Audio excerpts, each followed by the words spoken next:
Hello and welcome back to my channel, Mom, Wife, and Everyday Life. Today we're going to talk about having your baby or toddler go through a blood draw.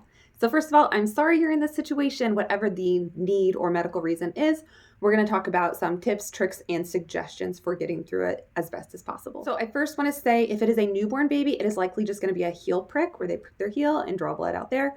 As your baby gets older, it likely is going to be out of the inner elbow. I don't know the medical term. I am not a medical professional. I'm just the mom who's been through this, and I'm giving my personal experience with it. So probably going to be the inner elbow.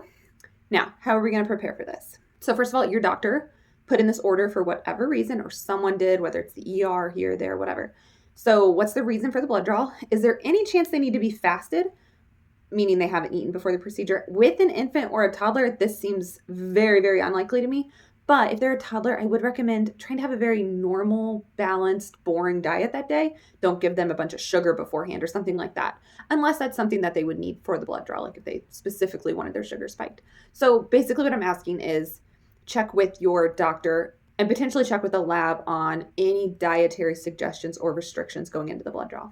Typically, I would also recommend making sure that they are hydrated. So whether I refer to them as a baby or a toddler, make sure they're hydrated at least to their normal level, if not a little bit more. If it's a toddler, take their sippy cup to the blood draw with them. So while you're in the waiting room, they have something to drink on. This is just going to help them find a good vein. So keep them hydrated. And then finally, this other piece of advice is going to depend on if your doctor is comfortable with it, recommends it, and you find an option that you feel like is safe. And that would be to put numbing cream on the area in advance. This is probably about 30 minutes before. Check the packaging. It's an option just to try to make the blood draw be a little less painful. Totally up to you and to use at your discretion. The other things to bring or prepare for would be bringing your ID, your medical information, your insurance card for your child. Obviously the blood draw order, if you have a paper order, you need to make sure you have that with you. And then for your child, I would recommend putting them in a short sleeve shirt just so you're not messing with clothing. You don't want to be undressing your child because they're going to be stressed out. And after the blood draw, it might not be easy to get them redressed. And if they're a pacifier baby or toddler, that you bring it and clip it onto their shirt because you're going to have your hands full when all this is happening and you don't want that passy hitting the floor. That's a disgusting floor where blood draws are done. That's a no-go. So I would definitely recommend finding a pacifier clip and having it clipped onto their outfit in advance. Like I said, those are some of my ideas for preparing, what to bring, what to do. Now let's talk about the actual procedure. So you're going to go back in a room with your phlebotomist. Now, because it is a baby, typically they will end up having two come in the room. Your roles typically are you're going to sit in the chair, you're going to hold your baby on your lap or toddler, whatever age. You're in charge of holding them. Now, one phlebotomist is going to do the actual blood draw. So they're in charge of vials and the actual needle. And then the other one is going to hold their arm as still as possible.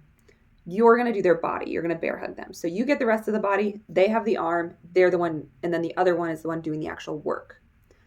So typically it's going to be 3 people. If they only bring in one person, I would maybe ask for an additional person. And this isn't to intimidate your child. You don't necessarily want a huge crowd.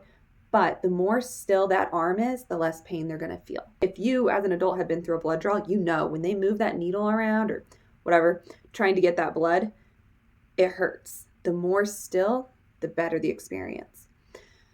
Now, I hate this experience for your child. You want to make it as little stress and traumatic as possible. So what I recommend is you do not hold them down at all in the beginning. They're just chilling. They're bouncing on your lap. They're looking at things. They're chill.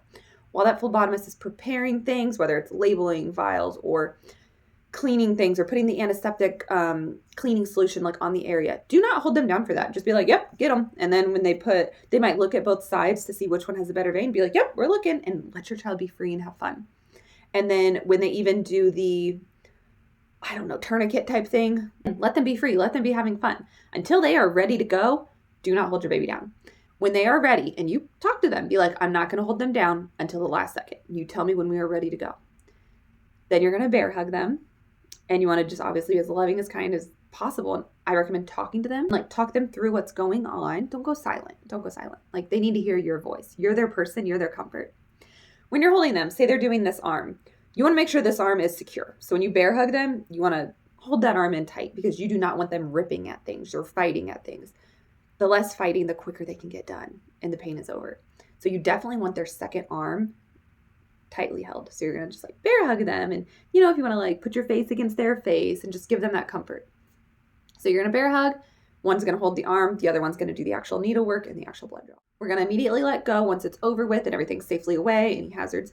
And then the phlebotomist may let you stay in the room for a little while and recover, or maybe you leave that room. I personally would recommend leaving the room and go find a quiet place in the lobby somewhere, go hide in a corner somewhere and just love on your child and give them hugs and cuddles, maybe a drink of water, maybe a little snack if they're up for eating at that point, and just chill. Take a breath, take a breather. We just went through something kind of traumatic. We want to recover.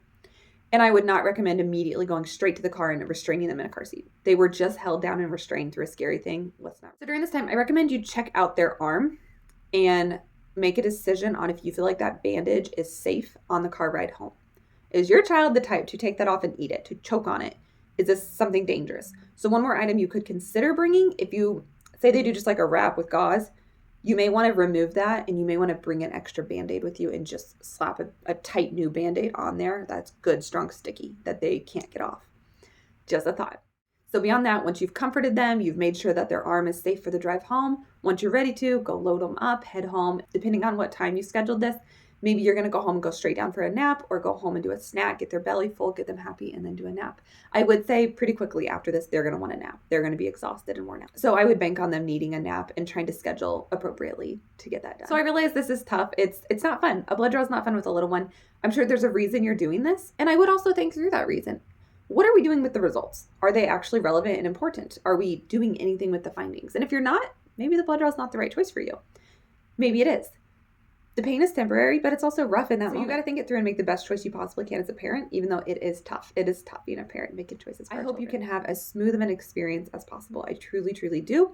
Thank you for checking out this video, and I hope you found some of this advice helpful on what to expect and what you can do to try to make it better.